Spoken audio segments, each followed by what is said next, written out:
I need to.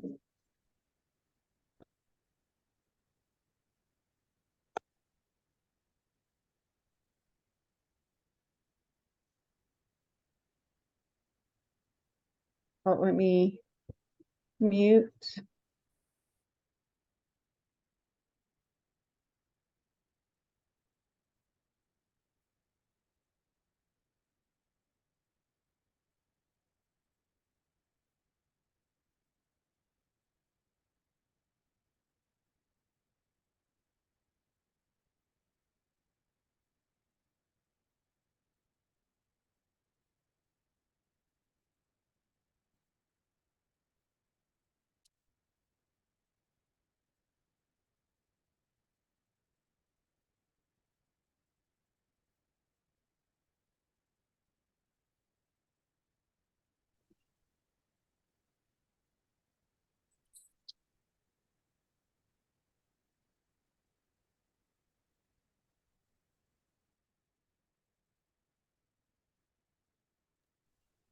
For checking.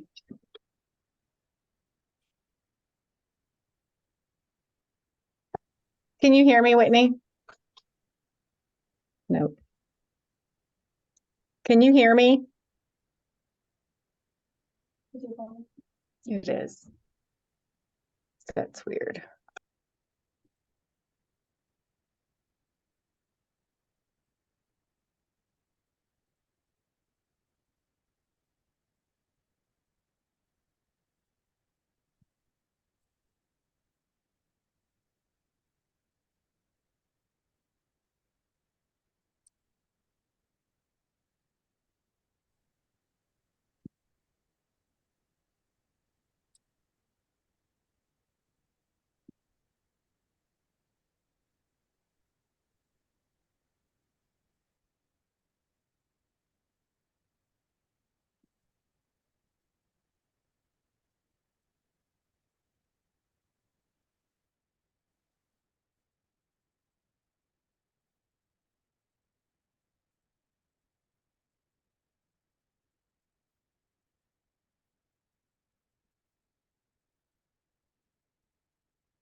Hi, everyone. We're just gonna wait a couple more minutes to see if a few more people pop on.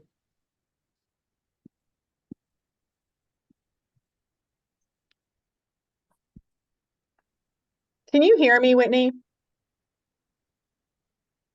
Can anybody out there hear me? I hear you. Okay, no, I'm just wondering because thank you, my computer camera is broken and it's not the little thing. And then I wanted to make sure that the volume's working too. Thank you. I will shut up now. No, you're good. I'm glad you're here, Sally. Yeah, no, it's good. I'll probably be using I guess the chat feature. So do you know if you want us, if the chat feature is something you want us to use? Are you going to Yeah. moderate questions? Yeah, I think that would be great if you had questions during the presentation to just drop them in the chat, and then Christy or Brianna can answer them at the end of the presentation. Great. And I have to leave early, so I will probably send questions and stuff. Thank you. Yeah, and this is being recorded, and so we'll post it on our website afterwards, so you can go back and watch it if you need to.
All right, I'm gonna stop sharing. Is the Christy that's on here the Christy for a fair choice? Yes, my admin, I Okay, think good. she was in the middle of a few things, so she may be able to pop on here, but Oh, okay. we're So down a few people today, so we're just trying to divide and conquer. no worries. So, welcome to Speak. My name is Whitney Pakanowski, and I'm the program coordinator. And we're super excited to have a fair choice with us today. They provide long-term care for children and adults with special needs. And it looks like Brianna is going to be the one with us today, and then Christy might pop in. So, Brianna, do you want me to make you co-host so you can share your screen? It's reversed. Christy's here. Oh, Brianna's out. Christy's here. I was Brianna's like, no okay. worries. All right. Christy, do you want me to make you co-host now? Yeah, sure. Okay. I'm sweet and simple. We don't have a lot. All right. All right. You should be the host now so you can share your screen.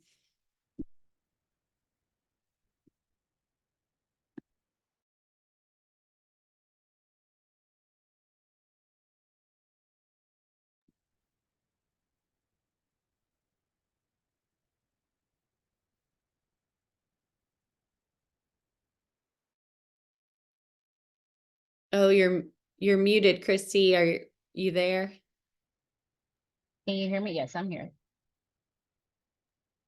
Okay, perfect. All right, you can Right. take it away. Okay, I'm gonna do a test, make sure you see my screen. Let's see.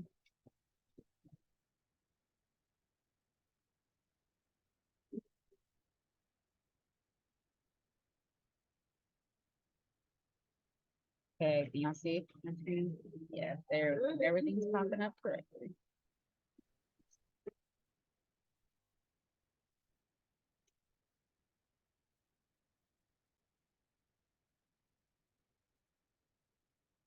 Okay, so we are a long-term care provider.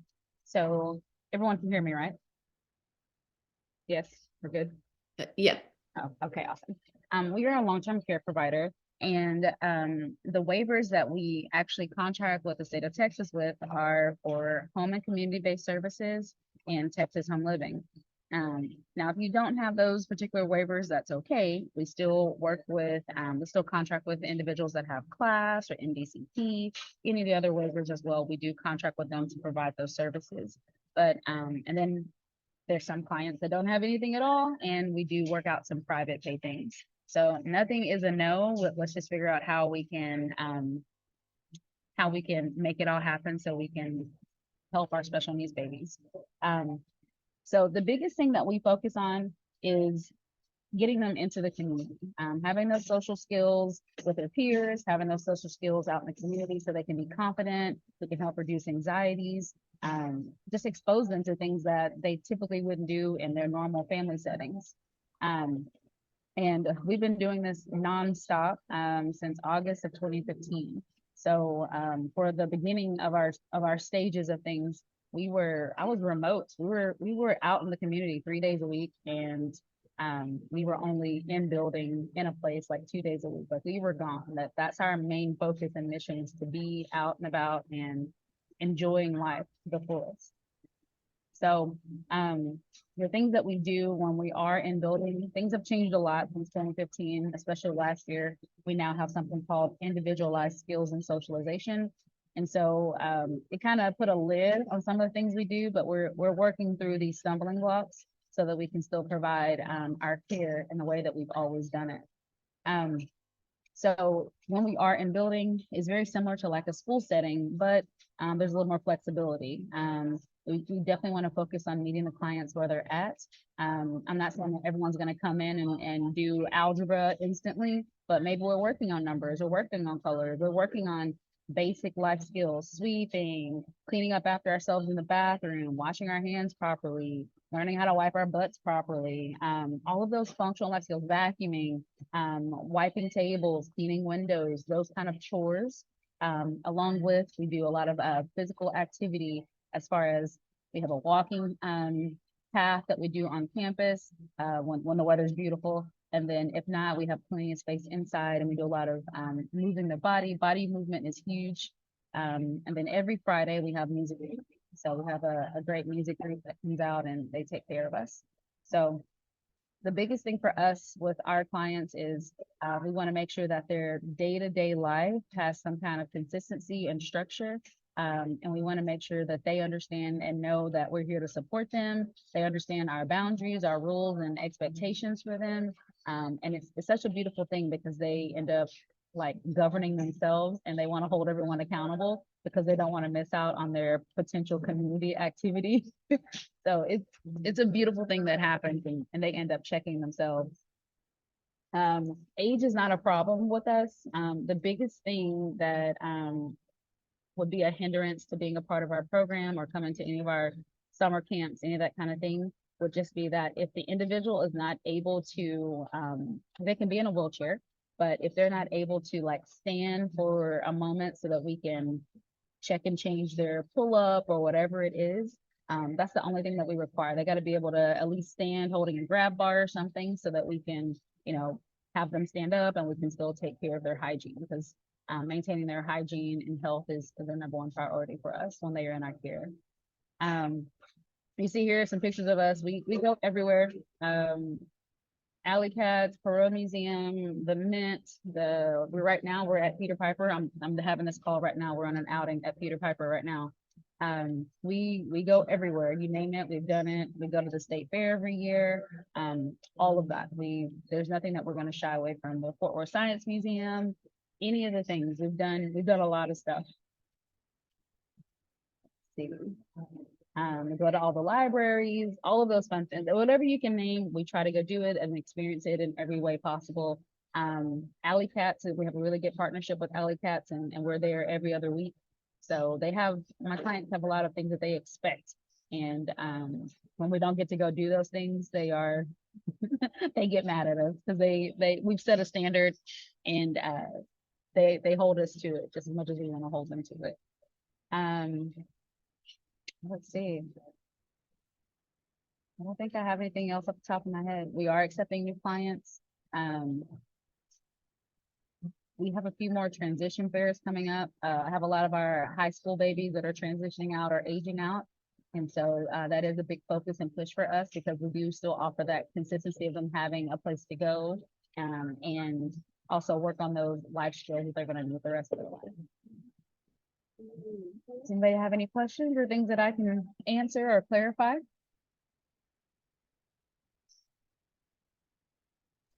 Sorry, can you hear me? Mhm. Can I want to make sure I understand a couple things. So number one, it sounds like you have a special education teacher that can work on academic goals that we would set? We don't that have true? a dedicated special education teacher. We do we have a basic assessment we do when clients come in, so we can kind of see what we can work on. And it goes through numbers, colors, that type of thing. And those are the kind of things that we work on when we have, I can't say we have a true curriculum that we follow, but we will focus on when we're doing numbers. Okay, we're working on number one, and how do we incorporate number one into the things that we're doing throughout the day. So there is no dedicated special education teacher. It's just that when we are in building and we're not just sitting there doing crafts and, Right. project, we are doing those, we do those, but it's not that all day. We have, I have some clients that are amazing at math, and we have like 5th, 6th grade math that they're working on, and that's what they enjoy.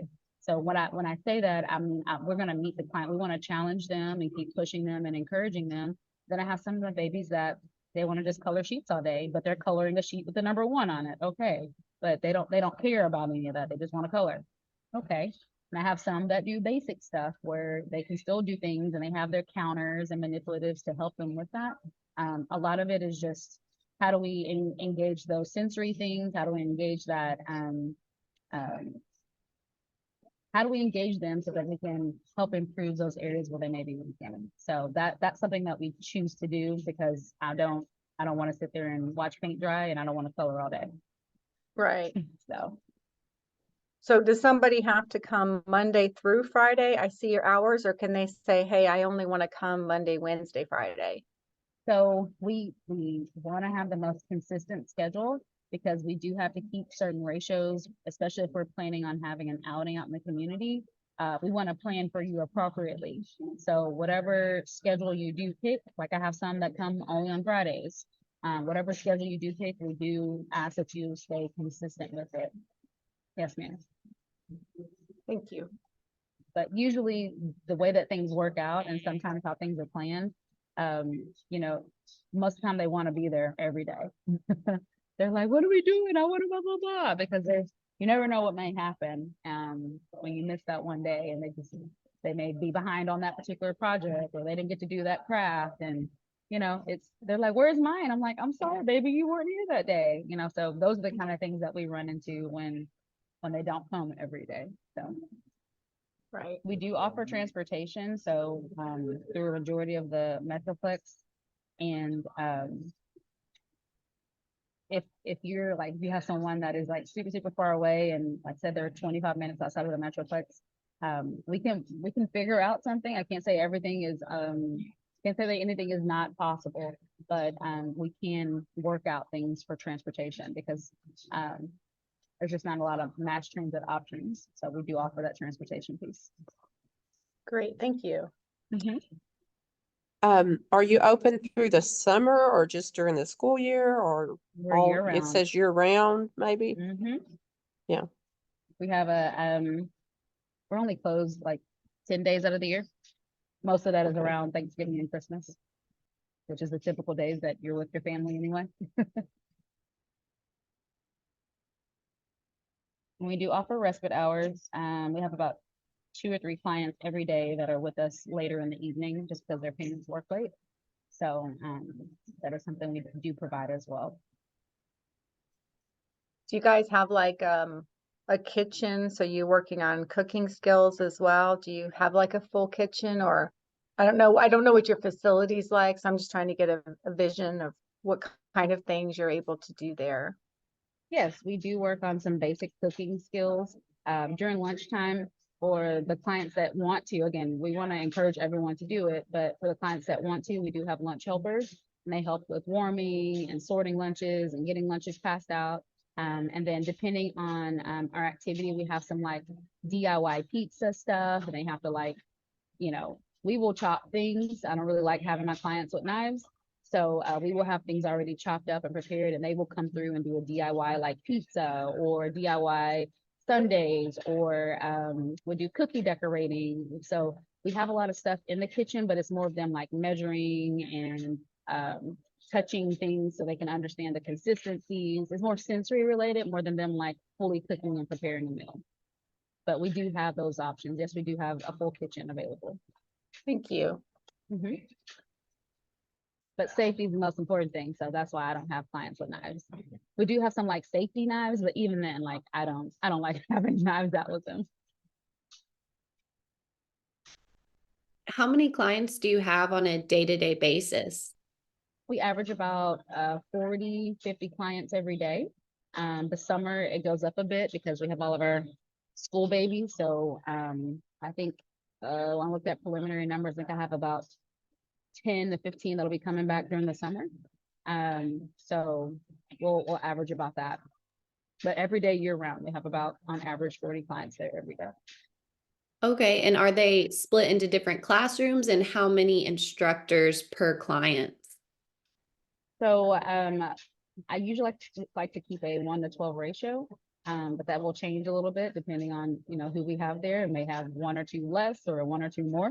But when we're on outings, that's when my ratios are depending on their level of need. There's a ratio that I'm required to keep. So all of it is relative to their level of need. So if they have a higher level of need, they have a 1 to 2 ratio when we are off campus, and if they are a 1, 5, or if they're a 1 or a 5, then we have a 1 to 8 ratio. So it really all depends on their level of need as far as how our groups and classes are split up. Awesome. And I see, do y'all have technology available? I see a picture of someone on a computer. Do y'all work on technology, computer skills? We do. It's to a point. I have some clients that it's a trigger for, so it's all in little doses. So we'll have certain things that we'll pull tablets out for, or we'll do things. A majority of our technology stuff is us doing things as a group with the technology. I don't like to single out and do, oh, you can have the laptop now, this. It comes down to like it's mine, and then it turns into a behavior, and it becomes a whole big deal. So usually when we have a lot of like individual computer time is like on our library days, and we'll go and then get that opportunity to do that then, because they know it's at a place and it's not theirs, and it doesn't turn into a behavior. So but yes, we do have technology. We have TVs, tablets, and we have a few laptops that are available. But they're too busy. They don't even think about technology when, as far as using their own personal device, they don't even think about it when they're there because we're too busy. That's awesome. Do you ever have any therapists come in, like music therapy or PT or anything like that? Yeah, we have music therapists come in every Friday. So we have music therapy every Friday, no matter what. And then depending on the client's needs and what they have according to their plan, their therapists are more than welcome to come. We've had BCBAs, we've had PTs, OTs come, speech therapists come, but it's specific to that client and what their needs are. But everyone has music therapy every Friday. Oh, that's so fun. Thank you. You're welcome. I have a question. I was looking at your website, and Yes, ma'am. just want to understand, and maybe I misread this, but do you offer support for like living options? It looks like there's information about living with like a host family or some independent living options. Yes, If ma'am. that's the case, can you provide some more information about that, please?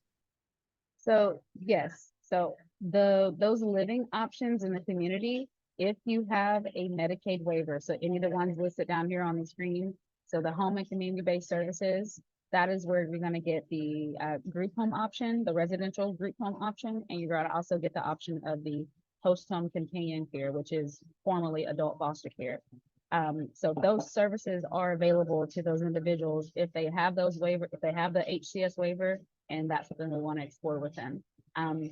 What this looks like, so I should have pulled up pictures of my group home, but a majority of the residential piece comes with the Medicaid waiver. So once you get your HCS slot, then we can open up those services to you.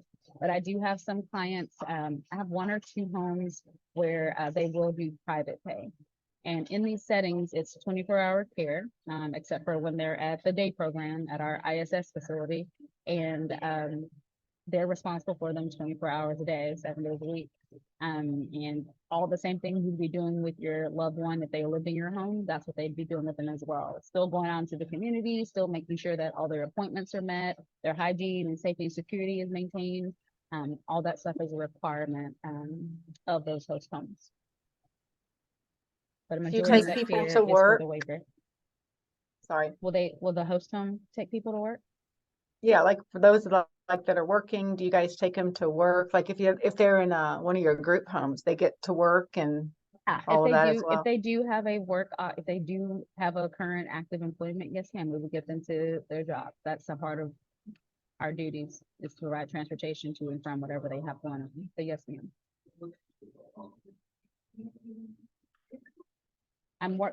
I have some cool, fun things I'm working on for the summer, and it does include some job and like employment assistance type stuff.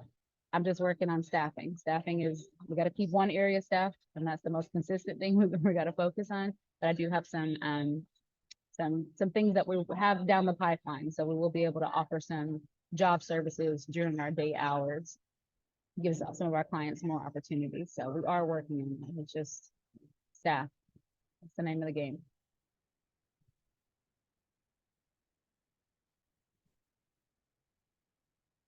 Did I give you a little more clarification around that, or?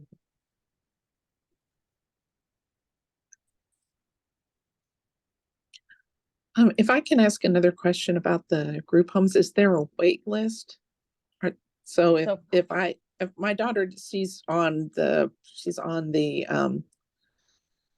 waiting list to get the Medicaid waiver. And I think probably in about the next, 500 years, she'll be at the top of that list. But I mean, currently, like if she had one now, would she be able to get into a group home, or is there a wait list to participate? So for my company currently right now, I don't have any openings for female group homes. So yes, it would be a wait list for my company.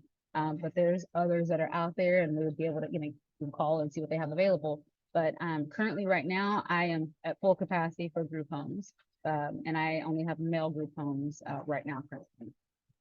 Okay, thank you. So, but yes, ma'am, there's my biggest thing that I explain to a lot of people. It's more about you building those relationships with these different providers. And once you build those relationships and you understand their processes, how they do things, you get to meet the staff and interact with the staff. It makes things an easier transition whenever your loved one is no longer at your house, because they're at home. They're already at home. They're with their friends. They're with their family. So Yeah. Regardless if there's a wait list or not, that doesn't mean that you need to not do anything. You need to do stuff now so we can build those relationships. And when it's time for that time to come where you're like, hey, what are her long-term care living environments going to look like?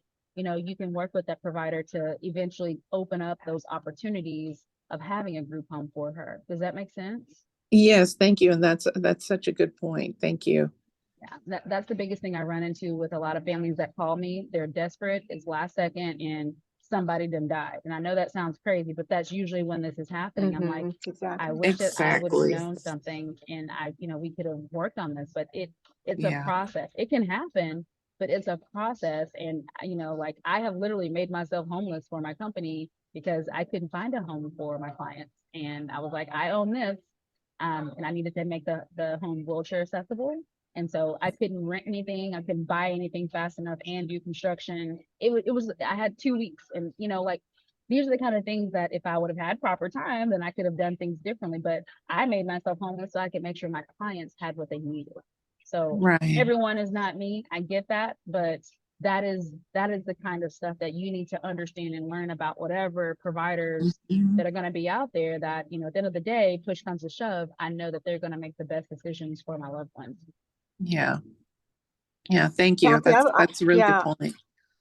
I would love to know, and I think that's one of the things I know, like at the Down Syndrome Partnership, one of the questions that we've been asking and that we're working on is, what are the options? And that's why I think we're doing this. Like, we need to know more about what options are currently out there for our adults who might want to move out, and then what are different people do, just like you, because I had that happen to a neighbor when her parents tragically died, and it was a nightmare. Mm-hmm. And this young woman had no skills because she had, you know what I mean? So Yep. just I even do. like I totally agree with what you're saying, Christy. I don't know many options, so I'm trying to get smarter too on what are the different options and get it all, in one place on our website or something, because it's so convoluted who is doing what. They're like, I don't know, where does MHMR stop and where does this start? And is there not a central point that we could go to get help for this? So that's kind of one of the things I'm trying to figure out myself. One of my lifelong dreams is just to have like a beacon of resources and like just have one spot to go, like a Google for special needs. That's what I need. Like if I had the time, I would be sitting down with the IT person and like just spilling my brain out and like, here you go. And then getting with everyone else and what they know and just making it make sense. Because it is. And It is that's everywhere at every time. And people are getting on lists when they're 80, when they should have been on it when they were 8. Like yeah. it's everywhere. So I'm there with you. That's one of my life missions.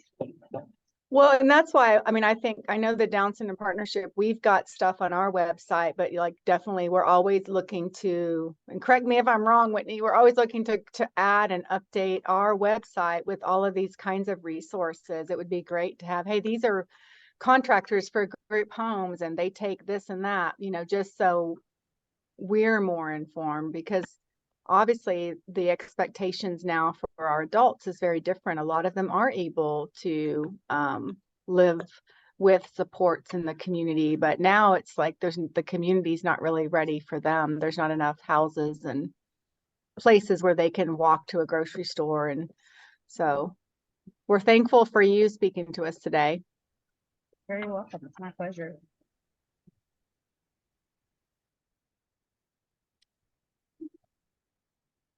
But the number that's listed here is my number. If you call it right now, I'll pick up. If I don't pick up, I'm gonna call you right back. And that is a rarity as well in the field that we're in, is that people don't pick up their phones. And then obviously our website is there as well, so you're able to hop on there. It's not a perfect website, but it gives you something at least. A lot of the long-term care providers don't even have anything online or any kind of presence online. So there's something there with that. And I'm about to upload at the end of the day. I have to wait. I know it sounds sad. I can't give out our activity calendar like super early because then we'll get nonstop pestering around like what's happening. Our clients are funny. I love them. But so I'll be posting the March calendar here in a moment. So you'll be able to see that updated on our website as well to see what activities we have going on for this coming month. So when you do the calendar, you do it just by month? Is that what you're saying? That So the activity calendar that we have, yes, ma'am. So it's the activity calendar of what we're doing at our ISS facility, our Individualized Skills and Socialization Center. And then our curriculum is based upon what we're doing in that month. But you do have clients who just come for the summer? Mm-hmm. Okay. Because they're in school the other part of the year, I see. of the year. So we'll see them usually, like I have 5 or 6 that'll be here for spring break. So they've already called and reserved and said, hey, we're going to be here. Cool, great. So I have 5 or 6 babies that'll be here with us for spring break, so we'll get to have them all for spring break. And then Mhm. those one-off random holidays that we get in there, and then we'll have them for the summer. We'll have them for 2 months. In the summer, we do a lot of swimming. We go to Hawaiian Falls. That fits our jam for our needs. So we do a season pass to Hawaiian Falls, and they love it. Right. Mhm. They're nice and tan.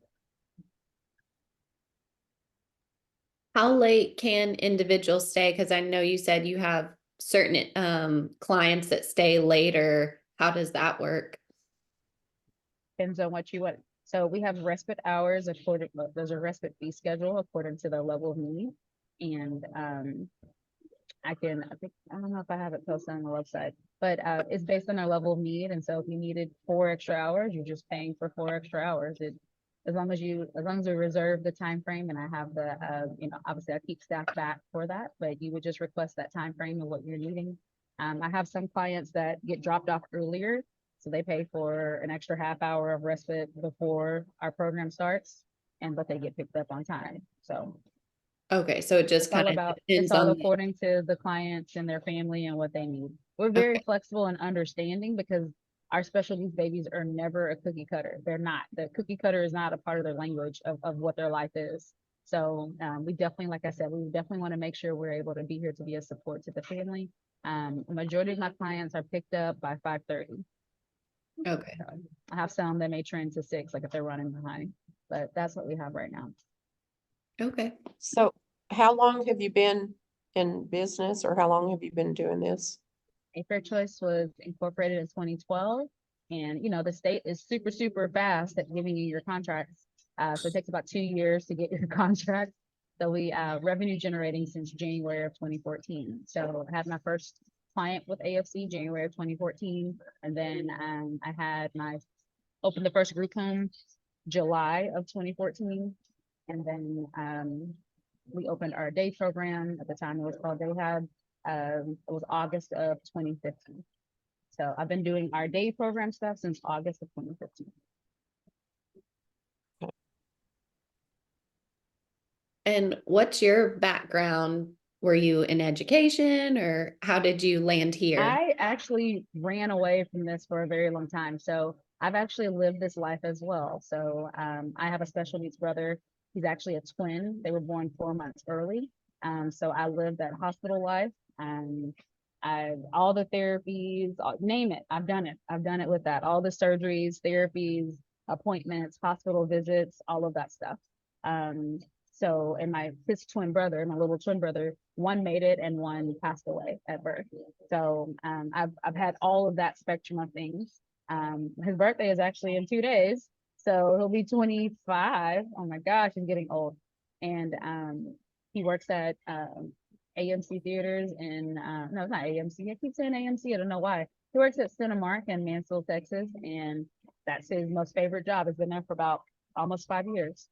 So I've lived that life. I was around special needs individuals literally all my life. And my mom begged me for about 4 years to do this. But I was doing my own thing. I planned on going to school to be a dentist, and I was going to have a special needs clinic I was going to do a dental special needs clinic so that I could make sure they had the services they need. But dental school wasn't my avenue to have. And so I was in the retail world. I worked at Best Buy for 8 years and kind of worked my way up. And I was just tired. It was time for me to graduate, and I was trying to work and it was doing a lot. And so I took a break, and I was like, what am I going to do with my life? And I decided that I was going to go into the military because I really wanted to go to dental school. I just didn't want to pay for it. So I got married. I enlisted into the military. And what I was going to do, my physical, this is all in the same week. I got married on the 11th of November. My birthday is the 16th. And on the 17th, I was signing up for the military. And that's when they told me that I was pregnant. And I couldn't go into the military because I was pregnant. So I started working with my mom at the company that she was running. And I learned all about this, and I incorporated the next year, and the rest is where we're at. So I ran away from it, but for it to just smack me in the face and tell me this is what I'm gonna do.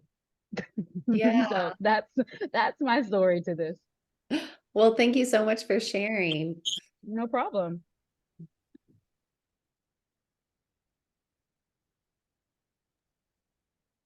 But if you do have any more questions, I am here, and I will answer them, even if it doesn't pertain to me. I have a lot of my, there's a lot of church friends I have and connections through that, and any of fellow other providers, whatever, like give me a call. I'm more than happy to give you my knowledge or give you my best opinion of what I think you should do in whatever situation. So don't hesitate to call. Because sometimes that's all you need is just a phone call to go in the right direction. And again, I don't know everything. I know enough in my world, but if there's something that I can help and put you in the right direction, I'm more than welcome to do that. Well, thank So, you. your brick and mortar, I'm sorry, No, your go brick ahead. and mortar facility In is, Arlington. where they go and you stay during the day, but then you do outings from there? Yes, I'm ma'am. not familiar with it. Okay. Yes, ma'am. So our building is the 1320 West Pioneer. Okay. And I'm not sure if you're familiar with Arlington, but there's a Fielder Road Church. We're right across the street from Fielder Road Church. 30 in Fielder, 20 in Cooper. That's the kind of area. We're about 15 minutes from the Cowboy Stadium. Give you an area of where we're at. So yes, every day, everyone, we have to come to a main location. This is part of our new requirements. So we have to come to a main location no matter what. So everyone will come on campus. And then if their group is scheduled to have an outing, we get everybody loaded and head counted, and they get their outing shirts on, and we load up and go on our outing. So today is Group C, and Group C, they were at Peter Piper. Yesterday, it was Group A, they were at Peter Piper. And the day before that, they were at Alley Cats. And the van I saw in the picture, like that's what you go on your outings, but do you, like if you do the in-home support, what you were talking about, do you pick up from those or do you they still have to come in themselves? So meaning, do we provide the transportation from the host home environments or the group home environments? Yes. Yes, ma'am. Are there people that you do pick up is what I guess I mean, like. Yes, ma'am. insert- Yes, ma'am. We have a lot of people we pick up, and I have some that their family will drop them off, but we drop them off in the afternoon. So Okay. we go both ways with that. Now, as far as like my contracted host homes, that host home provider that's there, they have the option of, again, we can pick them up or the host home person would pick up and drop off. So again, we adjust it to the family and the lifestyle. Thank you. You're welcome. But we do have buses. So that blue bus there was my very first bus. But no, we have two 25-passenger buses. We have 15 passenger vans and 8 passenger vans that we all divide and conquer and go to different areas, different quadrants of the Metroplex, pick up our people and come on.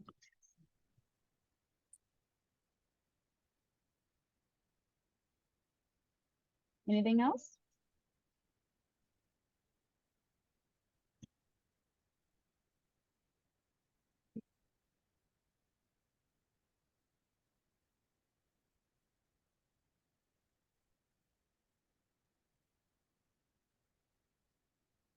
Thank you guys so much for having me. And again, reach out to me at my number and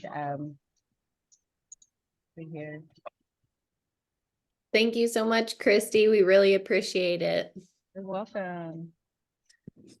All right. Thank you so much, everyone, for coming. And this recording will be posted on our website by next week. So if you want to go back and watch or miss something, you feel free. Or if you wanted to share it with other families that might be interested.